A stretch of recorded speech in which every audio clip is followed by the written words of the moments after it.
বাংলাদেশ জামাতে ইসলামীর নেতারা এইভাবে রাজনীতি করবে, এইভাবে নেতৃত্ব কর্তৃত্বের আসনে থাকবে, এটা এক সময় স্বপ্নেও কেউ চিন্তা করছেন। এখন ওপেন মঞ্চে তারা কথা বলতেছে, ঘুরতেছে, চরণ বিচরণ করতেছে।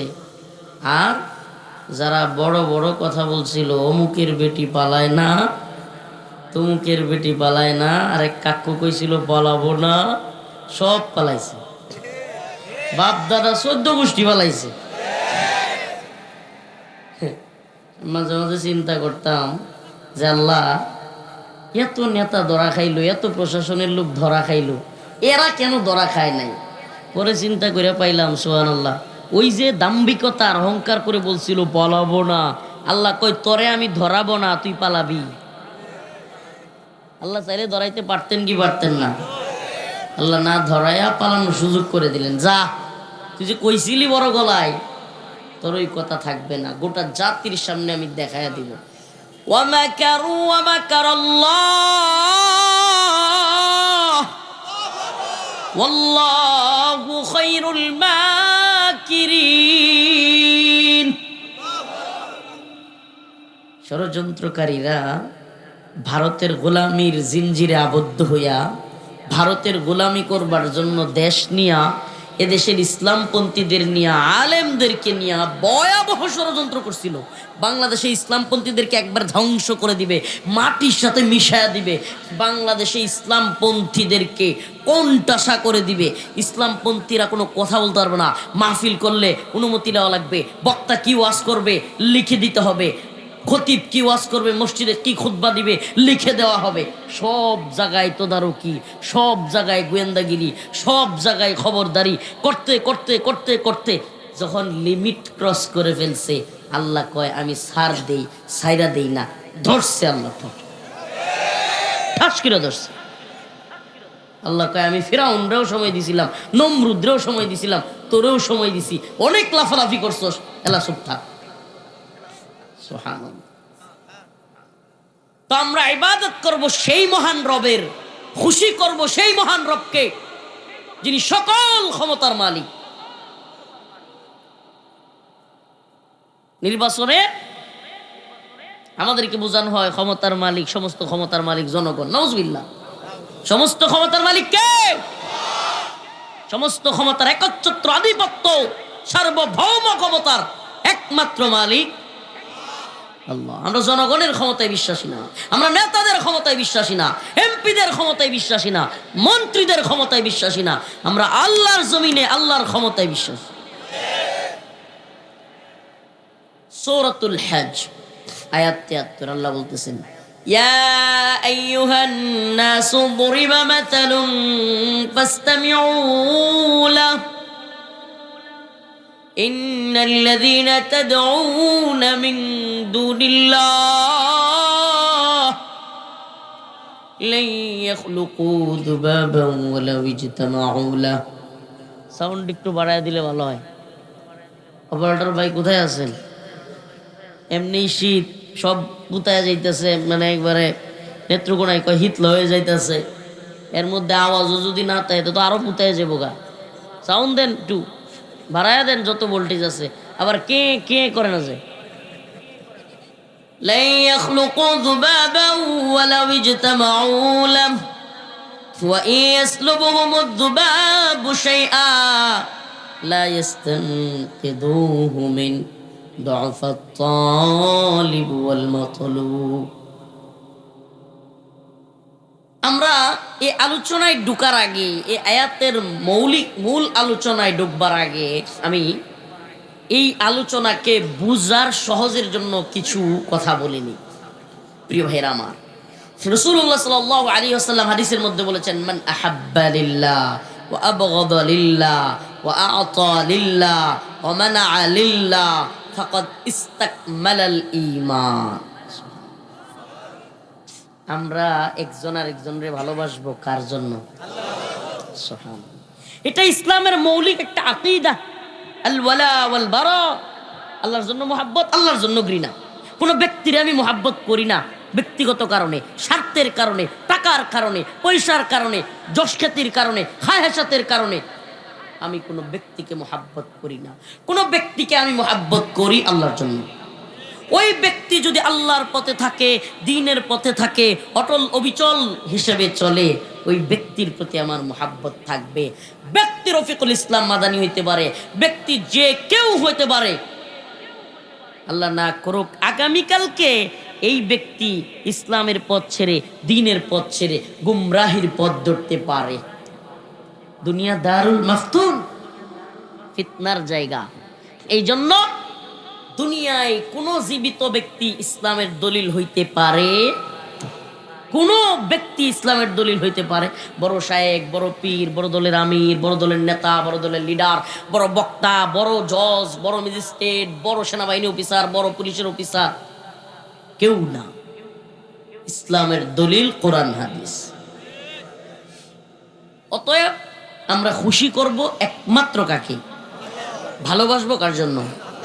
ঘৃণা করব কার জন্য? দান সাদাকা করব কার জন্য? যদি সব কিছু আল্লাহ রাজি খুশি করবার জন্য। একটা হাদিস বুখারী শরীফের মধ্যে আসছে, একটা ঘটনা। বলে আমাই কেরাম প্রায়ই বলে থাকেন, আমি আপনাদের সামনে আজকে বলবো এই ঘটনা। অনেকেই জানেন, আবারও স্মরণ করে দেওয়ার জন্য, আমার আজকের আলোচ্য বিষয়ের সাথে সামঞ্জস্য থাকবার কারণে আমি এই ঘটনাটা, বুখারী শরীফের একটা হাদিস। 3 আল্লাহর বান্দা এক পাহাড়ের আশপাশ দিয়ে যাচ্ছে। হঠাৎ করে ঝড় বৃষ্টি শুরু হয়ে গেছে। তারা ওই পাহাড়ের গুহা থাকে না, পাহাড়ে গেছেন কখনো? 2-3টা পাহাড় একত্রে থাকলে অনেক জায়গায় এমন হয় যে 2-3টা পাহাড়ের মধ্যে পাথরে ঢাকা এক ধরনের গর্তের মতো গুহা থাকে। গুহা, ওই গুহার ভিতরে আশ্রয় নিছে ঝড় বৃষ্টি থেকে বাঁচার জন্য। কিসের জন্য? ঝড় বৃষ্টি থেকে বাঁচার জন্য তারা গুহার ভিতরে আশ্রয় নিছে। গুহার ভিতরে আশ্রয় নেওয়ার পর অলৌকিকভাবে হঠাৎ করে ঝড় বৃষ্টির কারণে একটা পাথর, বিশাল বড় একটা পাথর ওই গুহার মুখের মধ্যে পড়ে গেছে। গুহার মুখটা ডেকে গেছে। ওই 3 জন মানুষ বের হওয়ার আর কোনো সুরত নাই।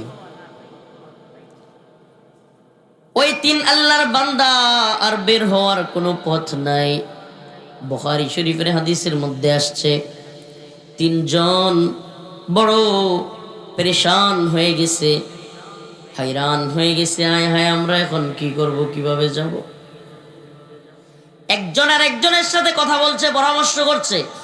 হঠাৎ একজন বলল, ভাই চলো, আমরা যে যেই ভালো কাজ করেছি, যে যেই নেক আমল করেছি, যেই নেক আমল আমাদের জিন্দেগিতে করেছি, এমন একটা নেক আমল যেটা একমাত্র আল্লাহকে রাজি খুশি করবার জন্য করছি, এমন আমলগুলো বইলা বইলা আল্লাহর কাছে দোয়া করি, আল্লাহ তাআলা কবুল করলে এই পাথর সরতেও পারে। এই হাদিসের মাধ্যমে বোঝা যায়, কোনো বান্দা যদি বড় ধরনের মুসিবতে পড়ে, তখন সে যেন তার জীবনের কোনো ভালো আমল আল্লাহর সামনে রাখে, আল্লাহ অন্তত এটার জন্য হইলো আমার মাফ করে দেন। এই জন্য নিজের জীবনের এমন কিছু আমল রাখা চাই, এমন কিছু আমল রাখা চাই যেটা পৃথিবীর কেউ জানে না, কেউ না, শুধু আল্লাহ আর আপনার মধ্যে তাআল্লুক মা আল্লাহ, একমাত্র আল্লাহর সাথে সম্পৃক্ত, পৃথিবীর কেউ জানে না, কেউ না। আপনি এবং আপনার রব ছাড়া জানে না এমন কিছু আমল আপনার আমার করা দরকার, একমাত্র কাকে রাজি খুশি করবার জন্য? আল্লাহকে। তখন আল্লাহর কাছে একজন দোয়া করতেছে, আল্লাহ, আয় আল্লাহ, আমি আমার বাবা মাকে খাবার না দিয়া নিজে খাইতাম না, আমি আমার বাবা মার জন্য দুধ নিয়ে দাঁড়াই থাকতাম। আয় আল্লাহ, আমি একদিন রাতে গিয়া দেখি আমার বাবা মা ঘুমায় গেছে, কিন্তু আমি আমার ওই বাবা মাকে, বৃদ্ধ বাবা মাকে দুধটা না খাওয়াইয়া আমি নিজেও খাই নাই। আয় আল্লাহ, আজকের এই বিপদের দিনে এই যে পাথর আমার গুহার মধ্যে পড়ে গেছে, আমি যে আটকাই গেছি, হায় আল্লাহ, ওই যে বাবা মাকে রাতের বেলায় খাবার নিয়ে দাঁড়াইছিলাম, দুধ নিয়ে দাঁড়াইছিলাম, হায় আল্লাহ, একমাত্র আপনাকে রাজি খুশি করবার জন্য, হায় আল্লাহ, এই উসিলাই হইলেও আপনি আমাকে মাফ করে দেন। সুবহানাল্লাহ। সাথে সাথে গুহার থেকে পাথর একটু সরে গেছে। ওই যে গর্তের মুখে যে পাথর ছিল, ওইটা সাথে সাথে কি হয়েছে, একটু সরে গেছে, পুরো সরে নাই, হালকা সরে গেছে। আল্লাহর কাছে দোয়াটা লাগছে, লাগছে কি লাগে নাই? আচ্ছা বলেন তো, বুকে হাত দিয়া সত্যি বলবেন, সবাই বলার দরকার নাই, বলতে পারবেন না, কিন্তু মনে মনে নিজের একটু জিজ্ঞেস করেন, এই যে হাড় কাঁপানো শীত, কয়জন নিজের বাবা মারে, মুরব্বীদেরকে শীতের দিনে রাত্রেবেলা একটা কম্বল নিয়ে গেছেন, কিংবা জিজ্ঞেস করছেন যে তোমার ঠান্ডা লাগে কিনা, কি লাগবে? আমরা কয়জন জিজ্ঞেস করি? আমাদের যেন সময় নেই। অনেক মুরব্বী বাবা মা দাদা দাদি এই শীতের মধ্যে, কনকনে শীতের মধ্যে কাঁপতে থাকে। তাদের 60 বছরের উপরে যাদের বয়স 60-70 বছর, এরা কম্বল নিলেও, লেপ নিলেও এদের শরীর গরম হয় না, অনেক কষ্ট হয়, এদের শরীরে তেল দিতে হয়। আমরা কয়জন জিজ্ঞেস করেছি বলেন? কয়জন তাদের জন্য একটু শীত বস্ত্র নিয়ে গিয়েছি? এটা কি আমাদের জন্য হক না? এটা কি তাদের অধিকার না আমাদের প্রতি, যে আমরা বাবা মার, দাদা দাদির বা মুরব্বীদের খোঁজ খবর নিব? আল্লাহ তাআলা আমাদের সবাইকে বাবা মার খেদমত করার তৌফিক দান করুন। وَقَضَى رَبُّكَ أَلَّا تَعْبُدُوا إِلَّا إِيَّاهُ وَبِالْوَالِدَيْنِ إِحْسَانًا إِمَّا يَبْلُغَنَّ عِندَكَ الْكِبَرَ أَحَدُهُمَا أَوْ كِلَاهُمَا فَلَا تَقُل لَّهُمَا أُفٍّ وَلَا تَنْهَرْهُمَا وَقُل لَّهُمَا قَوْلًا كَرِيمًا।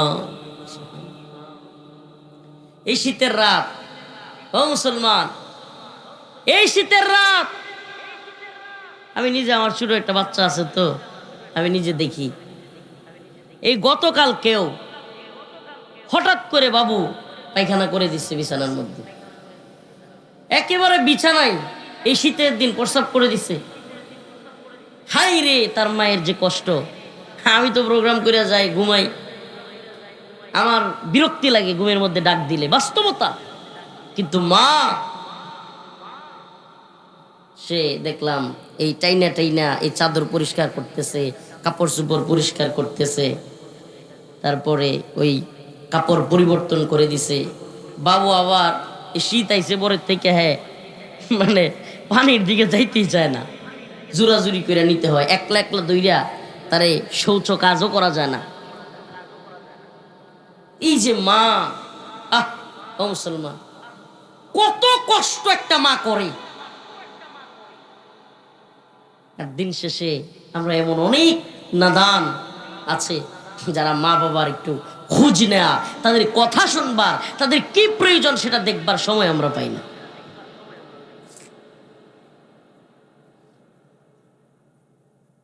আল্লাহ তাআলা আমাদেরকে হেদায়েত দান করুন। আজকে থেকে মা বাবার খবর নিব তোমরা। যার প্রতি মা বাবা অসন্তুষ্ট থাকে, তার প্রতি আল্লাহ অসন্তুষ্ট থাকে। হে সন্তান, তুমিও একদিন পিতা হবে, তুমিও, মেয়েদেরকে, আমাদের বোনদেরকে বলছি, তোমরাও একদিন মা হবে। এখনই আমাদের উচিত আমাদের মা বাবাকে সম্মান করা। প্রিয় ভাইরা আমার, আল্লাহ তাআলা আমাদেরকে মা বাবার খেদমত করে জান্নাতে যাওয়ার তৌফিক দান করুন। আল্লাহ রাসূল হাদিসের মধ্যে বলেছেন, আল জান্নাতু তাহতা আকদামিল উম্মাহাত, মায়ের পায়ের নিচে সন্তানের বেহেশত। মা ছাড়া দুনিয়ায় আপন কেহ আর হয় না, কখনো হয় না। মা ছাড়া দুনিয়ায় আপন কেহ আর হয় না কখনো, হয় না। সীমাহীন যাতনায় বুক ভরা বেদনায়, সীমাহীন যাতনায় বুক ভরা বেদনায়, সব সময় আমাদের জন্য বাবা মা সব সময় এই যে দুঃখ সুখ কান্না হাসি সব সময় আমাদের বাবা মা আমাদের জন্য দোয়া করে। এই দুনিয়ায় আমনের সফলতায় সবচাইতে বেশি যেই মানুষটা খুশি হয় সেটা আপনার মা এবং বাবা। আপনি কি জানেন এই দুনিয়াবাসী আপনার আমার সফলতায় হিংসা করে? আপনি কি জানেন বাবা মা ছাড়া আপনার আমার সফলতায় আপনি দুনিয়াবি দিক থেকে কিংবা যে কোনো দিক থেকে একটা ভালো অবস্থানে যাচ্ছেন, পাড়া প্রতিবেশী আশপাশ এমনকি চাচাতো ভাই এমনকি একেবারে আশপাশের লোক হিংসা করে। একমাত্র আমি এই দুনিয়ায় দেখেছি আপনার আমার সফলতায় মা বাবা এবং আরেকটা পাওয়া যায় উস্তাদ। উস্তাদ খুব খুশি হয়, আমার ছাত্র বড় হয়েছে, খুশি হয়, প্রশংসা করে। আল্লাহ তাআলা আমাদেরকে মা বাবার এবং উস্তাদের খেদমত করার তৌফিক দান করুক।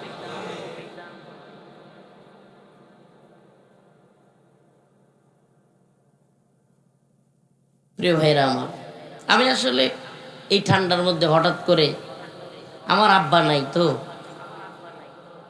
এই জন্য হঠাৎ করে এই বিষয়ে একটু কথা বলে ফেললাম। আমার আলোচনার বিষয় বাবা মার খেদমত বা এরকম কিছু না, আমি মৌলিক আলোচনায় যাব, কিন্তু এই যে শীতের রাত আসলে হঠাৎ করে মনে পড়ে গেল এই ঠান্ডার মধ্যে আমাদের মা বাবা কত কষ্ট করে। আমার আব্বার অনেক আশা ছিল যে আমার ছেলে হাফেজ হবে, আলেম হবে। বিশ্বাস করেন আমার আব্বা ভীষণ আশা করছিল যে বক্তা হবে। আব্বা কইতো, মানুষকে বলতো, আমার যে মামা আমার মাদ্রাসায় ভর্তি করছিল ওনারে বলতো যে আমার পোলাটা কোনো একদিন ওয়াজ করবো আর আমি বইয়া বইয়া শ্রোতা হইয়া শুনবো। কিন্তু আমি যখন ঢাকার যাত্রাবাড়ি মাদ্রাসায় 17 বারা হেফজো পড়ছি তখনই আব্বা মারা গেছে, ওয়াজ শুনতে পারে নাই। তো দুনিয়ায় আমরা একদিন আছি একদিন থাকবো না ভাই, সবাইকে চলে যেতে হবে। এই জন্য এই যে সঙ্গীতটা মনে পড়ে গেল, সীমাহীন যাতনায় বুক ভরা বেদনায় দুনিয়া ছেড়ে চলে যাই মা, মা ছাড়া দুনিয়ায় আপন কেহ আর হয় না কখনো, হয় না। আপনি বিশ্বাস করেন বা না করেন, আপনার মার চাইতে আপন দুনিয়ায় কেউ নেই। এটা আপনি বিশ্বাস করেন বা না করেন, এই দুনিয়ায় এর চাইতে বড় জঘন্য সন্তান, এর চাইতে বড় খারাপ লোক, বদমাশ লোক হইতে পারে না যে তার মা বাবাকে বৃদ্ধাশ্রমে পাঠায়। এরা কুলাঙ্গার। যে সমস্ত সন্তানেরা মা বাবারে বৃদ্ধাশ্রমে পাঠায় দেয়, মার বিরক্তি সহ্য হয় না, তোমার বিরক্তিও তোমার সন্তানদের সহ্য হবে না, লাথি মারবে তোমাকে বেটা। তোমার বিরক্তিও তোমার সন্তানেরা সহ্য করবে না। প্রিয় ভাইরা আমার, কি বলবো, বিয়ে শাদী না করলে কিংবা নিজের সন্তান না হলে একজন মার কি পরিমাণ কষ্ট এটা আসলে বলতেই পারতাম না। কি পরিমাণ ব্যথা, কি পরিমাণে বমি একটা মার এই 10 মাস প্রেগনেন্সির সময় যায়, এটা যারা একবারে কাছ থেকে দেখেছে সেই সমস্ত স্বামীরা বলতে পারবে। আমি কষ্ট তাজ্জুব হয়ে যেতাম, রাতের রাত দেখতাম যে আমার আহলিয়া সন্তান হবে, ঘুমাইতে পারে না, বমি করতেছে, হাই রে একটা অস্থির অবস্থা। 10 মাস, 1-2 দিন না, এটা খাইতে পারে না, ওইটা খাইতে পারে না, বমি করে দেয়। এখন আবার যখন বাচ্চা হয়েছে তখন কি, এখন বাবু এই শীতের দিন হঠাৎ করে পায়খানা করে দিচ্ছে, হঠাৎ করে প্রস্রাব করে দিচ্ছে তার শরীরের মধ্যে, ওগুলো পাল্টাইতেছে, ঠান্ডা লেগে গেছে। তো গতকালকের কথা বললাম যে টয়লেট করে দিছে, মুচ্ছে করছে। হুট করে আমি ফজরের পরে অভ্যাস আমার সারা রাত প্রোগ্রাম করে গিয়ে অল্প খাইতে বসছি। তখন কইতেছে এই যে প্লেট যেখানে আছে ইনি বাবু আগছিল। তো এই যে মা, সুবহানাল্লাহ, এই যে মায়ের কষ্ট, এটা আপনি আমি বুঝতে ভাই, আপনি কি রাত্রে 2টা-3টার সময় হঠাৎ করে আপনার শরীরে পায়খানা করছে কেউ, আপনি কেমনে বুঝবেন? প্রস্রাব করছে আপনি কেমনে বুঝবেন? আপনি যতই বুঝাই বুঝবেন না। প্রস্রাব পায়খানা করার পরে এই বাচ্চাকে, হাই হাই, বাচ্চা যেগুলো জিদি হয় পানিতে সে যাবেই না, যাবেই না, তারা একা দূরে রাখাই যায় না। এটা পরিষ্কার করানো, তারপরে এই ঘুমের মধ্যে তারে ধুইরা রাখা, হ্যাঁ, এটা যে কি কষ্টের। সব কিছু বাবা মা নিঃস্বার্থভাবে করে, নিঃস্বার্থভাবে। সন্তান কি করবে, টাকা পয়সা দিবে, বড় হইয়া ফালবে লালবে, এগুলো কোনো চিন্তা নেই, নিঃস্বার্থভাবে করে। সুবহানাল্লাহ। তো সেই বাবা মারে যেই সন্তান বৃদ্ধাশ্রমে পাঠায়, এদের চাইতে জঘন্য পৃথিবীতে আছে? কারে খুশি করবেন আপনি? কারে খুশি করবেন? দুনিয়ায় আপনার সবচাইতে বেশি ভালো ব্যবহার পাওয়ার হকদার আপনার মা। দুঃখ সুখের অনুভূতি গুলো স্বার্থের রঙে বদলায় প্রতিদিন, নিয়তির টানে কার আহ্বানে দুনিয়া ছেড়ে চলে যাই মা, দুনিয়া ছেড়ে চলে যাই মা। আমি যখন, আপনার কষ্ট পাচ্ছেন আপনারা, আমি যখন কারাগারে চলে যাই, আমার মা পাশের খাটে ছিল, মাঝখানে একটা পর্দা দেয়া ছিল, আমি পাশের খাটে। ওখান থেকে র্যাব আমাকে তুলে নিয়ে যায়। আমার গায়ে একটা এই ফতুয়া, সাধারণ একটা গেঞ্জির মতো, আর একটা লুঙ্গি পরা, এভাবে টেনে হিচড়ে নিয়ে যায়।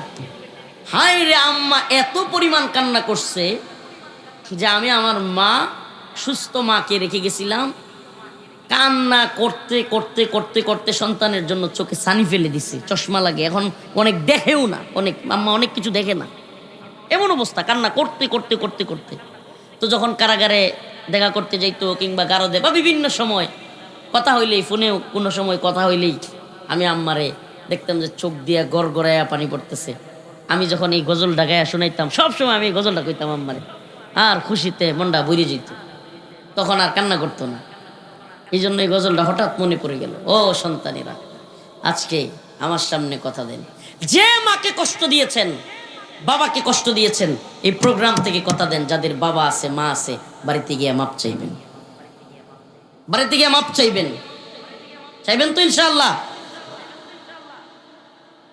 যে ভুল মনে করেন আমি সাম্প্রতিক রিসেন্ট কোনো ভুল করেন নাই, তবুও মাপ চাইবেন হাতে ধরে, আম্মা আমি যদি কোনো ভুল করে থাকি আমার মাফ করে দেন।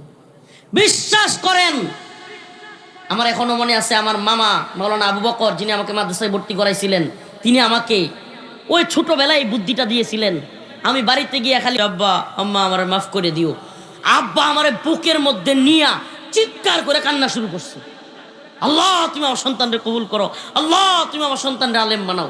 মানে এত খুশি হয়েছে, খালি মাপ চাইছি গিয়া বাড়িতে, মাদ্রাসা থেকে আইসা হুজুরে বুদ্ধি দিয়ে দিছে যে মাপ চাম, হুদাই হাতে ধরে একটু মাপ চাইছি। আরে আম্মা আব্বার কান্না, আব্বা তখন ছিলেন, এত কান্না করছে, এত খুশি হয়েছে।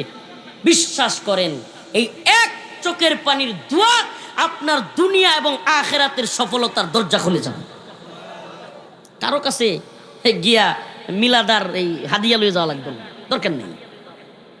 এক দোয়া যদি মারে বাবার কাছে মাপ চাই, আরে মা বাবার কাছে মাপ চাইলে ছোট হওয়ার কিছু আছে? ছোট হওয়ার কিছু আছে? নেই। দেখছেন, সন্তান বিপদে পড়ছে, গুহার মধ্যে, এরকম পাহাড়ের গুহা, এখানে পাথর পড়ে গেছে, দরজা খুলে না, ঝড় বৃষ্টি হচ্ছে, কি ভয়ঙ্কর পরিস্থিতি, আর মনে হয় বেরোতে পারবে না, খাবার খেতে পারবে না, মারা যাবে এই মুহূর্তে। আল্লাহ বলছে, আল্লাহ আমি আপনার বান্দা গুনাহগার, কিন্তু আল্লাহ আমি আপনার গুনাহগার বান্দা হইলেও মাকে বাবাকে কোনো সময় কষ্ট দিতাম না, তাদেরকে খেদমত করতাম, আল্লাহ তাআলা একটু একটু গুহার খুলে দিচ্ছে। সুবহানাল্লাহ। আরেকজন, ওই তিনজন আল্লাহর বান্দার মধ্যে আরেকজন, খেয়াল আছে ঘটনাটা? একটু খেয়াল আছে? তিনজন, কয়জন? তিনজন আল্লাহর বান্দা গুহার মধ্যে আটকে গেছে, সামনে পাথর। তো দ্বিতীয় জন আল্লাহর কাছে বলছে, আল্লাহ, আমার এক চাচাতো বোন রে আমি খুব ভালোবাসতাম। আল্লাহ, সে খুব সুন্দরী। আল্লাহ, আল্লাহ তার চেহারাটা অনেক ভালো, আমি সব সময় তার কাছে পাইতে চাইতাম। আল্লাহ, একদিন আমার সুযোগ চলে আসছে, আমি তারে টাকা দিয়া ফুসলাইয়া বাধ্য কইরা তার সাথে খারাপ কাজ করব। সেই মুহূর্তে ওই মেয়েটা বইলা বসলো যে দয়া কইরা আল্লাহর হস্তে আপনি আমাকে এরকম কিছু করবেন না, আল্লাহকে ভয় করেন, বৈধভাবে বিয়ের মাধ্যমে আমাকে আমার সাথে সম্পর্ক করেন। আল্লাহ, ওই যে আমার চাচাতো বোন বলছিল সুযোগ থাকা সত্ত্বেও, আল্লাহ আমি যখন বলছে আল্লাহকে ভয় করো, আমারে ভয়, আল্লাহর ভয়, আল্লাহ তখন আপনার ভয়ে আমি আমার ওই চাচাতো বোনকে সুযোগ থাকা সত্ত্বেও ব্যবহার করি নাই, তার গায়ে হাত দেই নাই। আল্লাহ, এই উসিলাই হইলেও আজকে আমাদের এই পাথরটা সরাইয়া দেন। দুয়ার সাথে সাথে গুহার দরজা আরেকটু খুলে গেল। তাইলে কি বোঝা যায়? এই দুনিয়ায় তাকওয়াবান কে? এই তাকওয়াটা বলার বিষয় না।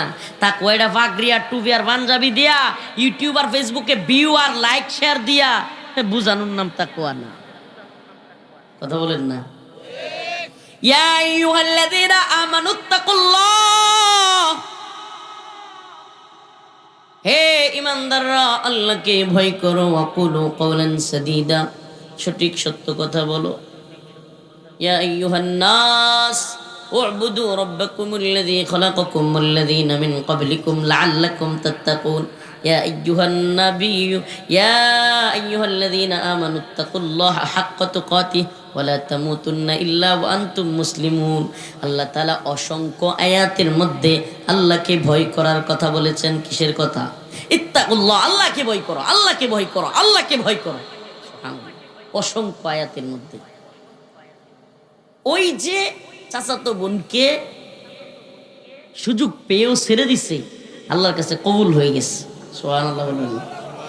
এই তাকওয়া বুঝতে হলে গভীর রজনীতে, শীতের রাতে, একা একা খালি রুমের মধ্যে নাউজুবিল্লাহ গুনাহের সুযোগ পাওয়াইছে, সেই সময় যে ব্যক্তি গুনাহ করতে পারে নাই, গুনাহ করবে না আল্লাহর ভয়ে, সেই হলো প্রকৃত তাকওয়াবান। জনসম্মুখে 50 জনের সামনে কোনো কাজ না করা, এটা তাকওয়ার আলামত না। হ্যাঁ, এটা অবশ্যই চক্ষু লজ্জার একটা বিষয়, এটাও আল্লাহর কাছে মূল্যায়ন আছে। তাদের চক্ষু লজ্জা অন্তত আছে, মানুষের সামনে হলেও বেহায়াপনা অশ্লীলতা করে না। অবশ্যই এটারও আল্লাহর কাছে কি আছে? মর্যাদা আছে। এই জন্য বলি যে আপনি যদি ফাহেসা কাজ, জিনা, বেবিচার, খারাপ কাজ, পরকীয়া এগুলো বন্ধ করতে চান, তাইলে বেশি বেশি করে আমাদের যুবক যুবতী ভাই বোনদেরকে বিয়ের ব্যবস্থা করেন। বেশি বেশি বেশি বেশি এই ক্যারিয়ারের নামে, নিজের পায়ে দাঁড়ানোর নামে, অমুকের নামে, তমুকের নামে এই ছেলে মেয়েকে বিয়ে থেকে যারা জুড়ে রাখতেছে, ওই সমস্ত বাবা মাও এই যে বিবাহ বহির্ভূত জিনা, বেবিচার, অশ্লীলতায় তাদের সন্তান যদি যায়, এই গুনাহের বাগদার ওই বাবা মাও হবে। আল্লাহর কাছে তাদেরকেও জবাবদিহি করতে হবে। আল্লাহ পাক বলছে, ফানকিহু মা তাবা লাকুম মিনান নিসা মাসনা ওয়া সুলাসা ওয়া রুবা। আল্লাহ পাক বলছে যে তোমরা নারীদের থেকে যাদেরকে পছন্দ হয় তাদের 1, 2, 3, 4 চারজন পর্যন্ত বিয়ে করো। সুবহানাল্লাহ।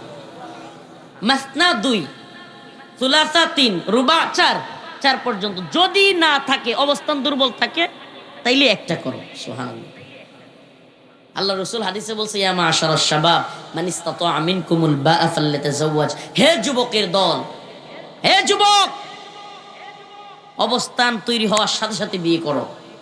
আমি এই জন্য বাবা মাদেরকে বলবো, এই অঞ্চলের বাবা মাদেরকে বলবো, দ্রুত ছেলে মেয়েদেরকে বিয়ের ব্যবস্থা করেন। বিশ্বাস করেন আপনার ঘরে রিজিকের সংকীর্ণতা, বিয়ে করান, বরকত বেড়ে যাবে, বিশ্বাস করেন। আল্লাহি আমি নিজে আলহামদুলিল্লাহ আমি নিজে এটার পরীক্ষিত আমল, আমি নিজে এটার ইনশাআল্লাহ গ্যারান্টি দিয়ে বলতে পারি যে বিয়ে করেছে এবং হালাল পথে উপার্জনের চেষ্টা করেছে, তার ঘরে আল্লাহ তাআলা বারাকা দিতেই থাকেন, দিতেই থাকেন। সুবহানাল্লাহ। এই রিজিক দেনেওয়ালা কে? কোন লোক যদি চাকরি করে আর মনে করে চাকরি হলো রিজিক দাতা, শিরিক হবে। রিজিক দাতা কে? তাইলে আল্লাহ পাক আমাদেরকে বলছেন বিয়ের কথা, আমরা বিয়ে করব। জিনা বেবিচারে জড়াবো, চাচাতো বোন, মামাতো বোন, খালাতো বোনের সাথে সম্পর্ক করব, স্কুল কলেজে ভার্সিটিতে যুবক যুবতী নাউজুবিল্লাহ বেহায়াপনা অশ্লীলতায় মত্ত। 18-র আগে নাকি বিয়ে করণ যায় না মেয়েদের, 21-এর আগে পুরুষ বিয়ে করতে পারে না, কিন্তু 18-র আগে মেয়েরা, 21-এর আগে ছেলেরা আবার পার্কে যেতে পারে, জুবজারে যেতে পারে, লিটনের ফ্ল্যাটে যেতে পারে, পতিতালয়ে যেতে পারে। ওই ছোট্ট ছোট্ট মাসুম বাচ্চা পেটের মধ্যে দিয়া তারপরে ওই বাচ্চাকে হত্যা কইরা খুনি হইয়া ওই ডাস্টবিনে বাচ্চা ফেলে রাখতে পারে। নাউজুবিল্লাহ। ওই সময় বয়স লাগে না। শয়তানির তো একটা লিমিট থাকা দরকার। আল্লাহ বলছে বালেক হওয়ার পরে বিয়ে করানোর ব্যবস্থা করা দরকার, ব্যাস, কোনো কথা নেই। আল্লাহ তাআলা ভালো জানেন তার বান্দা কবে বিয়ে করলে ভালো হবে, নাকি কোন? হ্যাঁ, আল্লাহর বান্দা কবে বিয়ে করলে ভালো হবে এটা কে সবচেয়ে ভালো জানে? সৃষ্টি করছে আল্লাহ। আল্লাহ জানে না কবে বিয়ে করলে ভালো হবে? হাসিনা ভালো জানে, ডক্টর মোহাম্মদ ইউনূস ভালো জানে। আল্লাহ সৃষ্টি করছে, আল্লাহ জানে না কবে মেয়েরা জরায়ুতে বাচ্চা নিতে পারবে, কবে ছেলেরা জরায়ুতে বাচ্চা দেওয়ার মতো সামর্থ্য হবে, এটা কে জানে? এখন তারা বয়সের লিমিট দিয়ে দিছে। শয়তানের দল। শয়তানের একটা লিমিট থাকা উচিত। আবার কি কয় যে অল্প বয়সে বিয়ে করলে বাচ্চা হইলে মেধা কম হয়, বাচ্চাদের শক্তি কম হয়, দুর্বল হয়, ক্যালসিয়াম কম হয়। তো শেখ হাসিনার বাপ শেখ মুজিবুর রহমান শেখ হাসিনার আম্মারে বিয়ে করছে 9 বছর বয়সে। তো শেখ হাসিনার ক্যালসিয়ামের অভাব হয়েছে, ব্রেইনের অভাব পড়ছে? হ্যাঁ, কথা কন না। ব্রেইনের অভাব পড়ছে, ক্যালসিয়ামের অভাব হয়েছে? সার্চ দেন। এখন তো ইউটিউব ফেসবুকের জামানা, গুগলের জামানা, চ্যাট জিপিটির জামানা। জানেন শেখ ফেজুলাতুন্নেসা মুজিবের শেখ মুজিবের সাথে বিয়ে কবে হয়েছে জানেন? একটু পরে এক সময় দেখে নিয়েন। আশ্চর্য কথা, বালেগা হওয়ার পরে আমাদের বোনদের বিয়ের ব্যবস্থা করছে না এই সমাজ, এই রাষ্ট্র এবং এই বাবা মা সকলেই এই তথাকথিত এই সিস্টেমের ভিতরে ঢুকে, এই জাহেলিয়তের ভিতরে ঢুকে এই ভাই বোনদেরকে যারা কষ্ট দিচ্ছে, জিনা ব্যভিচারের দিকে যারা ঠেলে দিচ্ছে, এরাও সবচাইতে বড় অপরাধী। আস্তাগফিরুল্লাহ। ইসলামী শরিয়ার রাষ্ট্র ব্যবস্থা থাকলে, আমরা যদি কাজী থাকতাম, 25 বছর হইলেও যে ছেলেরা বিয়ে করায় নাই, এই বাবা মারে একবারে বিচারালয়ে ডাইকা শাস্তির ব্যবস্থা করতাম। প্রিয় ভাইরা আমার, আল্লাহর কাছে জবাবদিহিতা করতে হবে। কষ্ট লাগতে পারে, বাবা মা কর কষ্ট লাগতে পারে, হুজুর কামাই করে না খাওয়াইবো কি? আরে কি কোন কি না কোন, এই যে এই বুঝাও তো আমরা দিছি, এই বুঝাও আমরা তৈরি করছি। 10 লাখ 15 লাখ টাকা মোহরের কাবিনের বুঝা, কে কইছে আপনার 15 লাখ টাকা 10 লাখ টাকা, এই 7 লাখ 5 লাখ টাকা কাবিন দিতে? কে বলছে? এত বড় কাবিনের বুঝা ইসলামের নীতিমালায় কোথায় আছে? আল্লাহ রাসূল বলেছে, যেই বিয়ে যত সহজ সেই বিয়ে তত উত্তম। যেই বিয়ে যত সহজ সেই বিয়ে কি? একটা হাদিস শোনাই। রাসূলুল্লাহ সাল্লাল্লাহু আলাইহি সাল্লামের কাছে এক মহিলা আসছে। গভীর মনোযোগ দিয়ে শুনবেন। আল্লাহ রাসূল সাল্লাল্লাহু আলাইহি সাল্লামকে বলতেছে, ইয়া রাসূলুল্লাহ, আপনি যদি আমার বিয়ে করেন আমি মুসলমান হয়ে যাব। সুবহানাল্লাহ। আল্লাহ রাসূল মুখ ফিরায় নিলেন। এই মহিলা আবার এই সেটাই, ইয়া রাসূলুল্লাহ, আপনি যদি আমার বিয়ে করেন আমি মুসলমান হয়ে যাব। আল্লাহ রাসূল মুখ ফিরায় নিলেন।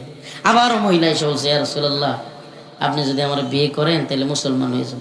পাশ থেকে এক সাহাবী বলে বসছে, ইয়া রাসূলুল্লাহ, মহিলাটা তো সুন্দরী, আপনি বিয়ে না করলে আমার সাথে বিয়ে দিয়ে দেন। হাদিস, সুবহানাল্লাহ, কোনো বানোয়াট কিচ্ছা খাইনি না, সহিহ হাদিস।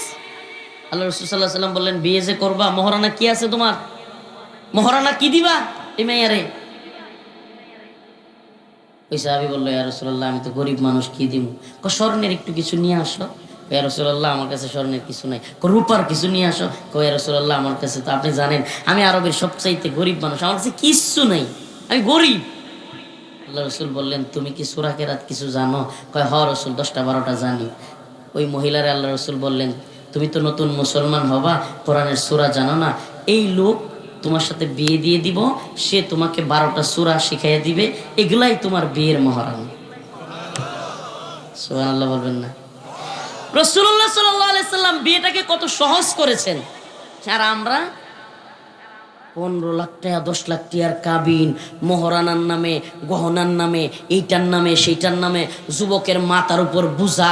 এরপরে ভাবিরা বিয়ের কথা কোনো কিছু কইলে, দাদিরা ভাবিরা বা যে কেউ মুরব্বীরা কয়, হ্যাঁ বিয়ে করবি, খাওয়াইবি কি? মনে হয় বউ না একটা রাক্ষসান, মনে হয় খালি খাই বুইয়া এবারই। আরে আপনার ঘরে যদি 4টা প্লেট থাকে, কয়টা? আপনাদের 4 জন সদস্য, আর একটা প্লেটই তো পারবো না।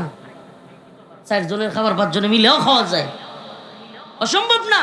সহজ যদি করেন, আউলিম বিহাদা শাত আউল বাকারা আউল গনাম, আল্লাহ রাসূল বলছে তোমরা ওলিমা করো। তাইলে ঠিক আছে, আপনার ছেলের জন্য ওলিমা করবেন, আপনার যতটুকু অবস্থান, প্রয়োজনে একটা খাসি একটা বকরি জবাই করে দেন। এই আশেপাশের নিজের বাড়ির কিংবা 2-1 জন বইলা 20-30 জন মানুষকে একটা খাসি জবাই করে 50 জন মানুষকে খাওয়াইয়া দেন। 2-4 কেজি পোলট্রি মুরগি নিয়ে আসেন, একটু ডাইল রান্না করেন, একটা খাসি জবাই করেন। এত বড় করে আপনারে 5টা গরু 10টা গরু জবাই করতে কে বলছে? করেন। 5-10 কেজি খেজুর মসজিদে ছিটাইয়া দেন, ইমাম সাহেব হুজুরে বলেন বিয়েটা পড়াইয়া দিতে। সুবহানাল্লাহ, খালাস। অল্প মহারানা 10 দিরহাম, হানাফি মাযহাবে 10 দিরহাম মহারানা, অল্প মহারানা ধার্য করেন। এবং যে মহারানা ধার্য করবেন ওইটা স্ত্রীকে দিয়েন। এই 5 লাখ 10 লাখের মহারানার বুঝা দেখাইয়া আর 1 লাখ টাকা দিয়া পরে 10 লাখ আমরা মাফ করে দিও, ভণ্ডামির একটা লিমিট থাকা ছিল। এই মাপ চাইতে থাকে, কিসের মাপ? মা বোনদেরকে বলি 1 টাকাও মাপ না কইরা ঘরে থাকতে দিবেন না, তাইলে এই মহারানার বুঝা কমবো, তাইলে একটু ডরাইবো।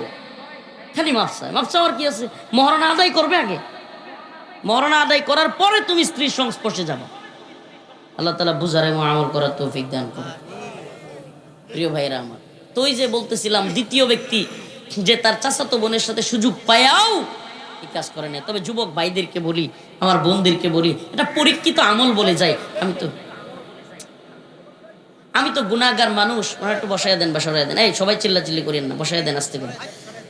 আমি তো গুনাহগার মানুষ, অবুঝ মানুষ, কিন্তু আমি একটা পরীক্ষিত আমল আপনাদেরকে বলি, এই মনোযোগ দিয়ে শুনেন। আমি যখন কারাগারে ছিলাম, শেষ সময়ে খুব কষ্ট হইতেছিল। যুবক একা একা একটা রুমে থাকা, বাড়ির চিন্তা হওয়া, বিয়ে শাদির চিন্তা হওয়া, পেরেশানি হওয়া, এগুলা যে কত কঠিন। ওই যুবক এবং যুবতী যাদের বিয়ের পেরেশানি হয়েছে এবং অবৈধ পথে, খারাপ পথে সে কখনো নিজেকে নিয়ে যায় নাই, এই যুবক যুবতীদের বালিশ জানে তার কত কষ্ট। মানে নিজেরা কখনো আকাম কুকামের দিকে নিয়ে যায় নাই, কোনো মেয়ের খারাপ লালসা নিয়ে ছুটে যায় নাই, কোনো আকাম কুকামে যায় নাই, পতিতালয়ে যায় নাই। এমন যুবক যুবতী যারা আছে, যারা সৎ থাকতে চায়, এদের কি কষ্ট হয় এটা তারাই জানে। তো এই জন্য ওই সমস্ত যুবক যুবতীদেরকে আমি বলবো, আল্লাহ রসুলের একটা আমল আমি নিজে কারাগারে শেষ সময়টাতে করেছি, আলহামদুলিল্লাহ, আস্তাগফিরুল্লাহ। আমি শোনানোর জন্য না রে ভাই, আমি গুনাহগার মানুষ, কিন্তু শুধু এই আমলটা আমি পরীক্ষিত, আমি নিজে করছি, আমি নিজে ফায়দা পাইছি। আপনাদেরকে বলি, রোজা রাখা। কি রাখা? সোমবার বৃহস্পতিবারে নিয়মিত কোনো যুবক যদি রোজা রাখে, আল্লাহ তাআলা তার মন মতো স্ত্রী মিলাইয়া দিবে এবং দ্রুতই আল্লাহ তাআলা রিজিকের ব্যবস্থা করবে। সুবহানাল্লাহ। সোমবারে বৃহস্পতিবারে রোজা রাখবেন, হালাল পথে রিজিকের তালাশ করবেন, ইনশাআল্লাহ দ্রুত দেখবেন আপনার ব্যবসা কিংবা চাকরি যে কোনোটা ব্যবস্থা হয়ে যাবে। আল্লাহ তাআলা হালাল পথে একজন ভালো স্ত্রীর ব্যবস্থা করে দিবে ইনশাআল্লাহ।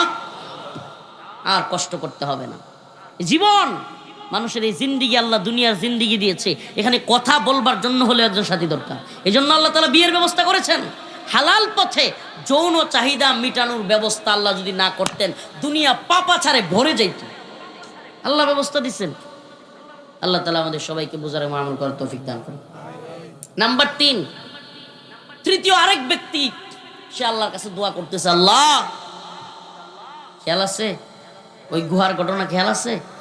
গুহায় পড়ে গেছে 3 আল্লাহর বান্দা, 3 জনই আল্লাহর কাছে তার বিশেষ বিশেষ আমল নিয়ে দোয়া করতেছে। প্রথম জন বাবা মার খেদমত করত, এই দোয়াটা করছে, একটু সরে গেছে। দ্বিতীয় জন তার বোনকে সে সুবিধা মতো স্থানে পাইয়াও চাচাতো বোনকে সে স্পর্শ করে নাই, আল্লাহর ভয়ে ছেড়ে দিছে। সুবহানাল্লাহ। আরেকটু গুহার দরজা সরে গেছে। 3 নম্বর আরেকজন, সে আল্লাহর কাছে বলছে, আল্লাহ, আমার এক কাজের লোক দিনমজুর, সে আমার কাজ কইরা টাকা না নিয়ে ভুলে চলে গেছিল। আল্লাহ, আমি সেই টাকাগুলো জমা রাইখা, আল্লাহ, আমি সেই টাকাগুলো দিয়া ব্যবসা করছি। এমন অসংখ্য ব্যবসা করতে করতে ব্যবসা বাইরে গেছে গা, ছাগল গরু সব বেড়ে গেছে, অনেক কিছু হয়ে গেছে তার ওই ছোট্ট মজুরি থেকে। অনেকদিন পর ওই লোক আমার কাছে আসছে। ওই লোককে আমি বলছি যে, ভাই, আপনি যে মজুরি ফেলা রেখে চলে গেছিলেন, এই মজুরি দিয়া আমি বাড়াইতে বাড়াইতে এই যে এত কিছু করছি। এই লোক অবাক হয়ে গেছে, কয়, আমার সাথে মজা করেন? আমার সাথে মজা করেন? কয়গুলো সব আপনার মজুরি। সুবহানাল্লাহ। কয়, আল্লাহ, আপনাকে রাজি খুশি করবার জন্য আমি সব কিছু তার টাকা দিয়া যত ব্যবসা প্রতিষ্ঠান করছিলাম সব তারে বুঝাই দিছি। বর্তমান দুনিয়াতে এমন লোক আছে, হ্যাঁ, এত বড় ব্যবসা প্রতিষ্ঠান এত কিছু করছে, সব কিছু বুঝাই দিছে কারে? ওই দিন মজুর যে তার কাজ কইরা ভুলে চলে গেছিল। আল্লাহ তাআলা রাজি খুশি হইয়া সমস্ত পাথরের মুখ সরাই দিলেন। সুবহানাল্লাহ। আর হুজুর বলেন সুবহানাল্লাহ। তো যে আয়াতে কারিমা তিলাওয়াত করেছিলাম, ইয়া আইয়ুহান নাসু দুরিবা মাসালুন ফাসতামিউ লাহু ইন্নাল্লাযীনা তাদউনা মিন দুনিল্লাহ লা ইয়াখলুকু যুবাবান ওয়ালাউ ইজতামাউ লাহু ওয়া ইয়াসলুবুহুমুদ যুবাবু শাইআ লা ইস্তানকিদুহু মিন দুআফাত তালিব ওয়াল মাতলুব। ও দুনিয়াবাসী, ও টাঙ্গাইলের মুসলমান, আল্লাহ রাব্বুল আলামিন বলেন, ইয়া আইয়ুহান নাস, হে লোক সকল, দুরিবা মাসালুন, তোমাদেরকে একটা উদাহরণ দিই, ফাসতামিউ লাহ, মনোযোগ সহকারে শ্রবণ করো। আল্লাহ পৃথিবীর সমস্ত মানুষকে উদ্দেশ্য করে বলছেন, ইয়া আইয়ুহান নাস দুরিবা মাসালুন ফাসতামিউ লাহ, একটা উদাহরণ দিচ্ছি, উপমা দিচ্ছি, মনোযোগ দিয়ে শুনবে। ইন্নাল্লাযীনা তাদউনা মিন দুনিল্লাহ, তোমরা আল্লাহকে বাদ দিয়া যাদেরকে ডাকো, লা ইয়াখলুকু যুবাবা, আল্লাহরে বাদ দিয়া যাদেরকে ডাকো, এরা একটা মশা মাছি বানানোর ক্ষমতাও নেই। এই দুনিয়ার সমস্ত ক্ষমতাসীনরা একত্রিত হইয়াও, দুনিয়ার সমস্ত তাগুতেরা, দুনিয়ার সমস্ত জালেমেরা, দুনিয়ার সমস্ত ক্ষমতাসীনরা, এই Hasina, Modi, Netanyahu, Donald Trump কিংবা গোটা পৃথিবীর তথাকথিত সুপার পাওয়ারেরা একত্রিত হইয়াও আল্লাহ বলেন, লা ইয়াখলুকু যুবাবা, একটা মশা মাছি বানানোর ক্ষমতা এদের নেই। তাইলে এই দুনিয়ায় কোনো কিছু করব একমাত্র কার জন্য? যার সবকিছু করার ক্ষমতা আছে তারই তো আমরা রাজি খুশি করব। কি বলেন? যার সবকিছু করবার ক্ষমতা আছে, রাজি খুশি করতে হলে তাকেই করব। এই যে একটা ঘটনা আপনাদেরকে বললাম, সুবহানাল্লাহ, মায়ের খেদমত করছে আল্লাহর রাজি খুশি করবার জন্য, চাচাতো বোনকে খারাপ কাজে সুযোগ পাইয়াও করে নাই আল্লাহর ভয়ে, আল্লাহকে রাজি খুশি করবার জন্য। দিন মজুর মজুরি না নিয়ে চলে গেছে, বিশাল সম্পদ মজুরির মাধ্যমে বাড়াইছে, নিজে ওই সম্পদ বুঝাই দিছে আল্লাহকে রাজি খুশি করবার জন্য। আমরা একটা শিক্ষা এখান থেকে অর্জন করতে পারি যে আল্লাহকে রাজি খুশি করবার জন্য যদি কোনো ব্যক্তি কাজ করে, দুনিয়া এবং আখিরাত উভয় জগতে সে সফল হয়। ঠিক কি ঠিক না? প্রিয় ভাইরা আমার, বন্ধুগণ আমার, আপনারা অনেকেই বলবেন, হুজুর আপনার ইউটিউবে ফেসবুকে কত কিছু দেখলাম, হুজুর আজ কি বয়ান টয়ান করলেন। আমি খায়ের সাথে ওয়াজ করি না। যেই দিন যেই রকম বয়ান করতে মনে চায়, যেইটা ভালো মনে হয়, এই যে একটু আগে নামাজের ওয়াজ করে আসছি, দেখেন আমাদের কাজটা কি? উম্মতের উম্মতের ইসলাহের জন্য কিছু কথা বলা। এতে করে হয় কি জানেন, আমরা যখন এই মঞ্চগুলোতে বসে আপনাদেরকে সুবহানাল্লাহ নসিহত দেই না বা কোনো বিষয়ে ইসলার জন্য বলি না, নিজের মধ্যেও তখন ধাক্কা লাগে। হ্যাঁ রে, আমিও কি এই গুনাহটা করে ফেলতেছি কিনা, আল্লাহ আপনি আমারে মাফ করে দেন, কিংবা আল্লাহ আমার সঠিক পথে চালান, কিংবা এই বিষয়গুলো যেন আমিও এড়াইয়া চলতে পারি। তো এই জন্য চেষ্টা করি যে সব রকমের সকল বিষয়েই কথা বলবার, সব জায়গায় একই রকম কথা বলি না। গ্রামগঞ্জের প্রোগ্রামে একরকম কথা বলি, শহরের প্রোগ্রামগুলোতে একরকম কথা বলি, রাজনৈতিক সভা সমাবেশগুলোতে একরকম কথা বলি। চেষ্টা করি প্রিয় ভাইরা আমার, দিন শেষে তো আল্লাহর কাছে ফিরে যাব। কার কাছে? কথা কন, আল্লাহর কাছে ফিরে যাব না? তাইলে যদি আল্লাহর কাছেই ফিরে যায়, রাজি খুশিও করবো কাকে? বলেন কাকে? আল্লাহকে রাজি খুশি করবো। তো যে আয়াত পড়লাম, যে আল্লাহ বলছে, এটা উপমা দেই তোমাদেরকে, লা ইয়াখলুকু যুবাবা, দুনিয়ার সমস্ত ক্ষমতাসীনরা মিলেও একটা মশা মাছি বানাইতে পারবে না। হাদিসের মধ্যে আসছে, আল্লাহ রাসূল সাল্লাল্লাহু আলাইহি সাল্লাম বলেন, এর চাইতে বড় অত্যাচারী, এর চাইতে বড় জালেম আর কেউ না, যে আল্লাহর সাদৃশ্য বানাইতে চায়। সেজন্য আল্লাহ পাক এই মূর্তি বানাইলে, ভাস্কর্য বানাইলে, শেখ মুজিবের হোক, জিয়াউর রহমান সাহেবের হোক, বা যারই হোক, মূর্তি ভাস্কর্য এগুলো বানাইলে আল্লাহ তাআলা এর জন্য অনেক বেশি রাগান্বিত হন। আল্লাহ রাসূল বলেছেন যে তার চাইতে বড় জালেম, তার চাইতে বড় অত্যাচারী কেউ নাই, যে আল্লাহ তাআলার সৃষ্টির সাদৃশ্য কিছু বানাইতে চায়। আল্লাহ তাআলা বলেন, যদি বানাইতেই চাও, পারলে একটা মশা মাছি সবাই মিলে বানাও। আছে পৃথিবীর কোনো ক্ষমতাশীল মশা মাছি একটা বানাইতে পারবে? সারা পৃথিবী মিলাও একটা মশা মাছি বানানো সম্ভব? এই রবট দিয়া মানুষ বানায়, ঠুস করে ঠ্যাং ঠুং উল্টা পাল্টা পড়ে যায়।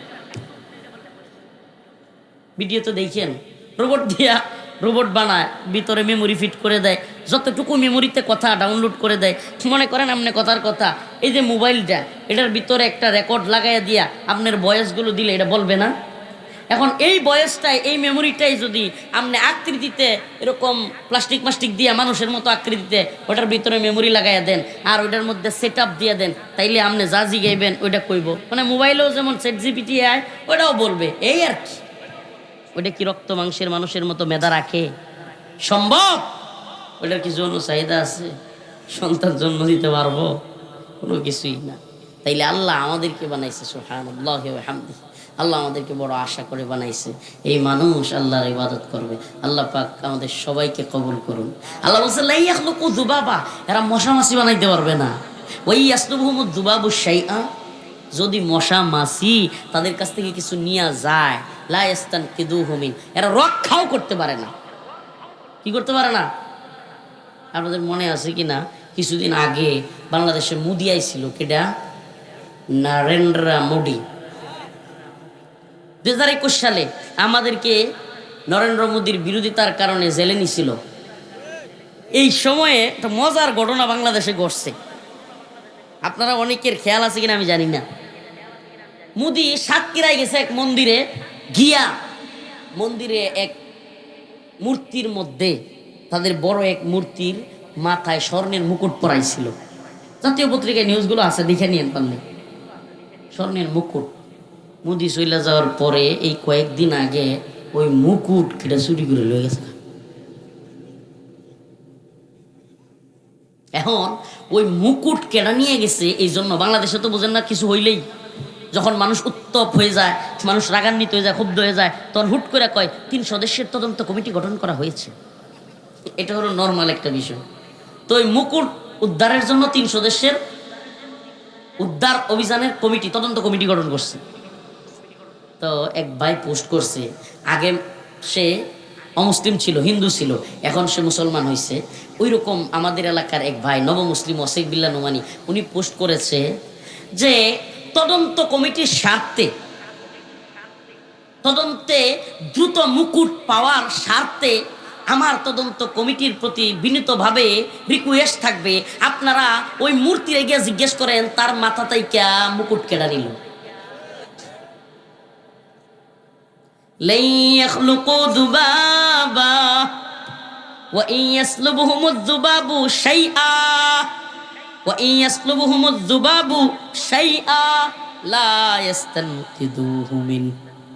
আল্লাহ বলেন, আরে এরা তো কিছু তো বানাইতে পারেই না। ওই মূর্তির যারা পূজা করে এরা জানেই না, যাদের পূজা করে এরা তো নিজেরাই লা ইস্তানকিদুহু মিন, সামনে যে খাবার রাখে ওই খাবার রক্ষাই করতে পারে না। দুআফাত তালিবু ওয়াল মাতলুব, কতই না দুর্বল এরা, যে তালাশ করে এবং যার কাছে তালাশ করে, যে চায় এবং যার কাছে চায়, এরা কতই না দুর্বল। আল্লাহ তাআলা আমাদের সবাইকে বুঝার এবং আমল করার তৌফিক দান করুক। মানে আজকের মাহফিলের সভাপতি কি মারা গেছে? এই সুবহানাল্লাহ, তো মারা যাওয়ার পরে ওনারা সভাপতি দিয়েছেন। ওহো, আল্লাহ তার কবরকে জান্নাতের বাগান বানায় দিক। আল্লাহ আপনি তার নেক আমলগুলোকে কবুল আর মঞ্জুর করিয়া নেন। আল্লাহ পাকের দরবারে লাখো কোটি শুকরিয়া যে মহান আল্লাহ আমারে আপনারে কোরআন হাদিসের কথা শুনবার তৌফিক দিয়েছেন। এই জন্য অন্তরের অন্তঃস্থল থেকে বলি আলহামদুলিল্লাহ। একবার একটু চিন্তা করেন তো, মাহফিলের সভাপতি পোস্টারে নাম হয়ে গেছে, তাও আমরা ধইরা রাখতে পারিনি। মাহফিলের সভাপতি পোস্টারে নাম দেওয়া হয়ে গেছে গা, আমরা ধইরা রাখতে পারি? বক্তা ওয়াজ করতেছে, সুবহানাল্লাহ, ওয়াজ করতেছে, স্টেজে পড়ে গেছে, শেষ। দুনিয়া কি এ মুসাফির, দুনিয়া কি এ মুসাফির, मंजिल तेरी कब्र है। মুসাফির, দুনিয়া কি তোমার মঞ্জিল, তোমার যাওয়ার জায়গা, তোমার শেষ পরিণতি তো কবর। শেষ পরিণতি কোথায়? আই রে, এই ঠান্ডা আমনে করে এলাকায় ভয়াবহ ঠান্ডা, বৃষ্টির মতো শীত কুয়াশা পড়তেছে। আগের প্রোগ্রামে বয়ান করছি টাঙ্গাইলের ভিতরেই, কোটমুট খুইলা গাইমে ভিজে গেছি গে। আর এখন এনে আইছি যে অবস্থা, সুবহানাল্লাহ। তো চিন্তা করেন, এই কবরের মধ্যে থাকতে হবে, সাথী নাই, বাতি নাই, খেতা নাই, কম্বল নাই, বালিশ নাই, কিছুই নাই, অন্ধকার নির্জন একটা জায়গা।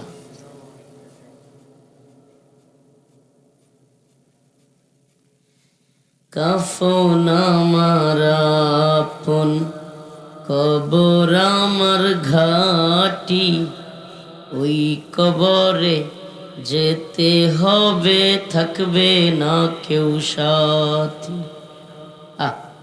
চিরন্তন সত্য। কাফন আমার আপন, কবর আমার ঘাটি, ওই কবরে যেতে হবে, থাকবে না কেউ সাথী। থাকতে হবে নিরালায়, একা একা গাছতলায়, থাকতে হবে নিরালায়, একা একা বাসতলায়, চতুর্দিকে রবে শুধু মাটি, ওই কবরে যেতে হবে, থাকবে না কেউ সাথী। নেতা হওয়ার ইচ্ছা, এমপি হওয়ার, মন্ত্রী হওয়ার, চেয়ারম্যান হওয়ার, বড় কিছু হওয়ার, টাকাওয়ালা, বাড়িওয়ালা, গাড়িওয়ালা, অমুক তমুক, বড় বক্তাগিরি, কত কিছুর চিন্তা ভাবনা, দিন শেষে কোনো কিছুই হয়তো পূরণ হবে না, কবরে চলে যেতে হবে। ঠিক কি ঠিক না? কিছুই পূর্ণ হয় না। আমি আপনাদের সামনে আয়াত কারীমা তিলাওয়াত করেছি, সূরাতুল হজ, ৭৩ নম্বর আয়াত, সূরাতুল হজ। কোনো কিছু করতে হইলে, কোনো কিছু চাইতে হইলে, ইবাদত করতে হইলে একমাত্র কার করতে হবে? আল্লাহকে রাজি খুশি করবার জন্য যারা ইবাদত করবে, দুনিয়ায় যত ধরনের মুসিবতে আসুক আল্লাহ তাআলা তাকে উদ্ধার করবে। দুনিয়ায় যত ধরনের জালেমরা জুলুম করবার চিন্তা ভাবনা করুক, আপনাদের আজকের যে আমার আগে টাঙ্গাইল জেলা সভাপতি সাহেব বলতেছিলেন কত নির্যাতন, ওনার কত কষ্ট বা মামলা হামলার কথা উনি বললেন। দেখেন আল্লাহ বলছে কোরআনে, ওয়া তুইজ্জু মান তাশা ওয়া তুযিল্লু মান তাশা। আল্লাহ চাইলে ইজ্জত দিতে পারেন, আল্লাহ চাইলে লাঞ্ছিত করতে পারেন।